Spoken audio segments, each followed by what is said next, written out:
नमस्कार. कोठेही न मागता भरभरून मिळालेलं दान म्हणजे आई. आई देह देते व मनही देते. आपल्याला जन्मास घालणारी तीच आणि ज्ञान देणारीही तीच. आपल्या आईविषयीचे प्रेम, कृतज्ञता साने गुरुजींनी आपल्या श्यामची आई या कथासंग्रहामध्ये मांडलेल्या आहेत. आणि आज मी आपल्यासाठी श्यामची आई या कथासंग्रहातील कथा घेऊन येत आहे. रात्र नववी मोरी गाय. ही कथा आपल्यास आवडल्यास नक्की शेअर करा, लाईक करा आणि सबस्क्राईब करा. रात्र नववी मोरी गाय. बारको आला की नाही? आज त्याला मी दुपारी रागे भरलो होतो. एका गाईला तो मारीत होता. गाय दुसऱ्याची असली तरी ती देवता आहे. जा रे, बारकूला त्याच्या घरून आणा, श्याम म्हणाला. तो बाहेर बसला आहे ऐकत. आत याव्यास लाजतो आहे, शिवा म्हणाला. श्याम उठला व बाहेर आला.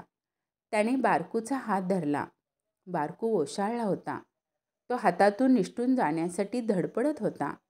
श्याम त्याला म्हणाला, बारकू, तू मला आवडतोस म्हणून तुला रागे भरतो. माझा इतका का तुला राग आला? मी तुझ्या भावासारखाच आहे. चल, आज मी आमच्या मोऱ्या गाईची गोष्ट सांगणार आहे. श्यामच्या प्रेमळ शब्दांनी बारकू प्रार्थनागृहात आला.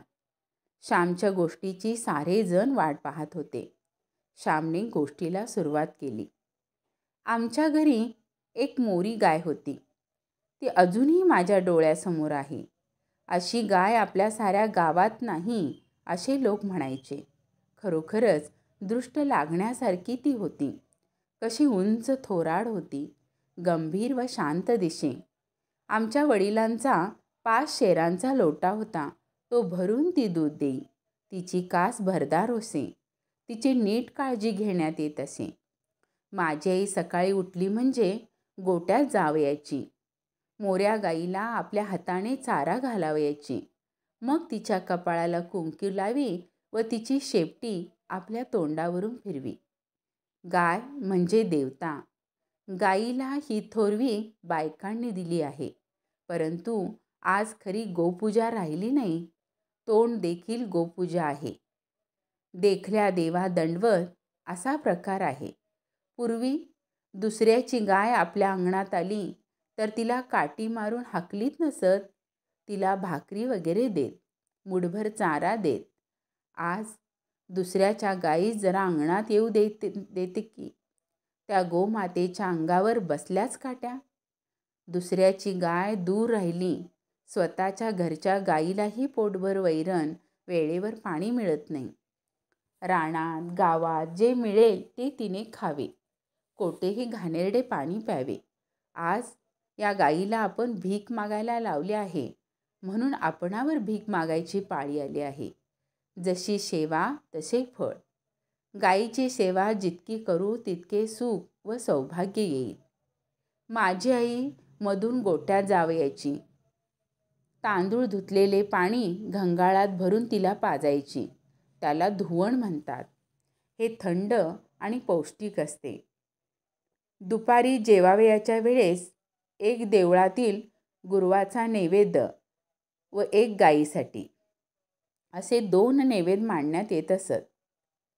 देवळातील नैवेद्य गुरव घेऊन जाई व गाईचा गाईला नेऊन देण्यात येत असे. त्याला गोग्रास म्हणतात. आई आपल्या हाताने हा गोग्रास गाईला नेऊन देत असे. या मोऱ्या गाईचे आईवर फार प्रेम होते. प्रेम करावे व करवून घ्यावे. प्रेम दिल्याने दुणावते. आईला ती चाटावयाची. तिच्या मानेखालची पोळी आई खाजवी. तसतशी मोरी गाय आपली मान वर करी. आईचा शब्द ऐकताच मोरी गाय हंबरत असे. मोऱ्या गाईचे दूध आईच काढत असे. मोरी गाय दुसऱ्या कोणालाही दूध काढू देत नसे. ज्याने द्यावे त्याने घ्यावे असा जणू तिचा निश्चय होता. दुसरे कोणी जर तिच्या कासेखाली बसले तर ती त्यास हुंगून पाही. गंधेन गावम पश्यन्ती. गायी वासाने ओळखतात. तिच्या कासेला हात लागताच हा हात कोणाचा आहे हे तिला कळत असे. आईशिवाय दुसरा कोणी बसताच ती लाथ मारी. ती गाय स्वतत्वती होती, सत्यवती होती, अभिमानी होती. प्रेम न करणाऱ्याला ती लाथ मारी. पाप्या, माझ्या कासेला तू हात लावू नकोस. माझ्या कासेला हात लावण्यासाठी माझा प्रेमळ वत्स येऊ दे, असे जणू ती सांगत असे. ती मोरी गाय भाग्यवान होती असे आम्ही सगळे समजत असू. जणू आमच्या घरची ती शोभाच होती. आमच्या घराची देवता होती. आमच्या घरातील प्रेम व पावित्र्य, स्नेह व सौंदर्य याची जणू ती मूर्ती होती. परंतु पायलाग म्हणून भयंकर रोग आला. या रोगाने कोकणात फार ढोरे मरतात. पटापट पाय आपटून गुरे मरतात. पायाला छते पडतात व त्यात किडे होतात. 1-2 दिवसातच ते ढोर मरते.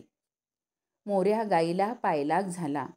पुष्कळ उपचार केले, परंतु गाय बरी झाली नाही. एका काडीसही ती शिवेना. मान टाकून नुसती पडून होती. आम्ही घरात जपही केले, परंतु आमची पुण्याई संपली होती. मोरी गाय आम्हाला सोडून गेली. मोरी गाय गेली त्या दिवशी आई जेवली सुद्धा नाही. आम्ही सारे जेवलो. आईला किती वाईट वाटले असेल ते मी कसे सांगू.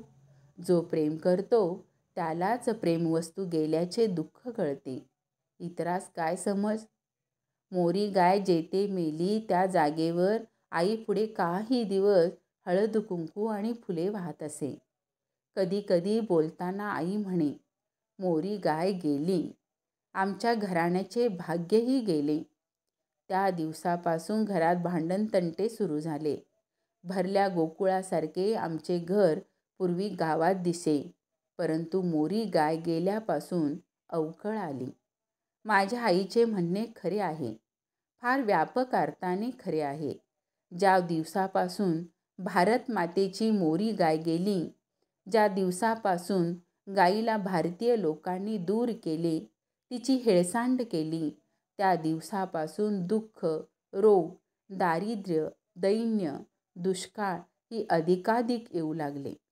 चरका व गाय या भारतीय भाग्याच्या 2 आराध्य देवता, आधार देवता, या 2 देवतांची पूजा पुनरपी जोपर्यंत सुरू होणार नाही तोपर्यंत तरणोपाय नाही. गाय रस्त्यात दिसली म्हणजे तिला उजवी घालून तिला नमस्कार करणे म्हणजे गोपूजा नव्हे. आपण दांभिक झालो आहोत. देवाला नमस्कार करतो व भावाला छळतो. गाईलाही माता म्हणतो, परंतु तिला खायला प्यायला देत नाही. तिचे दूधही मिळत नाही. मिळाले तर ते रुचत नाही. खोटा वरपांगी नमस्कार करणाऱ्याला नरक सांगितला आहे, दास्य सांगितले आहे.